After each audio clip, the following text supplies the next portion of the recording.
দাম কত? যদি নেন এটা 800 টাকা রাখা যাবে। ভাই আর একটু কমানো যায় না? ভাই মার্কেটে তো মাল ওয়ান পিস। ভাই ওই শার্টটা একটু দেই। ওই শার্ট কি ভালো দেখায়? ওই শার্ট কোনো ভদ্র মানুষ পরে? ভাই যে শার্ট নিছে ওটা ভালো লাগে না, ওই ডিসপ্লেটাই ভালো লাগতেছে। নামান শার্টটা নামান। হ্যাঁ দাঁড়ান নামায় দেখাচ্ছি। কেমন শার্ট, অন্য কালারের পকেট লাগানো, বলে আবার পছন্দ হয়েছে। দেখছিস কেমন দেখায়, ভালো লাগে? ভাই আমার এই শার্টটা পছন্দ হয়েছে, এইটাই নেবো।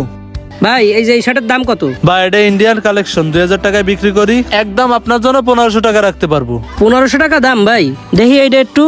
তাইলে মৃদু তো ঠিকই বলছিল। ভাই শোন, টাকা আছে মনে কর আমার কাছে 2500। ছোট ভাইয়ের প্যান্ট শার্ট, আমার প্যান্ট শার্ট কিনবো, বুঝছিস? এখন কোন জায়গার থেকে কিনবো? 2500 টাকায় তো দুইজনের শার্ট প্যান্ট কিনতে পারবি না, আর ঈদের সময় তো দাম অনেক বেশি থাকে।